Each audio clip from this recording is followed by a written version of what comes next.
Bob Perkins, a legend of jazz radio at WRTI and beyond, dies at 91. For Bob Perkins, making music was making magic. That's what a musician does, to me. When he or she stands up and takes a solo, he said in 2020. And it's all coming out and improvised from the mind to the hand. There's another kind of magic too, the kind woven by a warm voice, a lifetime's worth of knowledge, and an irresistible passion for jazz. That was BP with the GM. Perkins died in the early hours of Sunday at Jefferson Abington Hospital, where he had been hospitalized for the last 2 weeks. He was 91 and lived in Wyncote, Pennsylvania. His wife, Dr. Sheila Kaya Perkins, confirmed his death to WRTI. Born in Philadelphia and raised on Dickinson Street in South Philly, Perkins was the youngest of 5 children, 2 brothers and 2 sisters.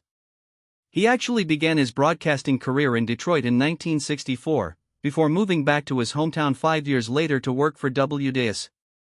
He quickly became a regular on the city's airwaves. One of the things that I thought was somewhat unique about his radio program back then was he never presented it as a jazz program. Saxophonist Larry McKenna, who first heard Perkins on WHYY in the late 80s, once told WRTI. McKenna died in 2023, at 86. He played a lot of jazz, but he also mixed in people who were just his favorites. As McKenna recalled, Perkins would play Doris Day or Dick Haymes alongside the likes of Miles Davis and Stan Getz. His move to WRTI in 1997 introduced him to a new audience. Bob Perkins always seemed like one of those voices that was omnipresent, says bassist Christian McBride.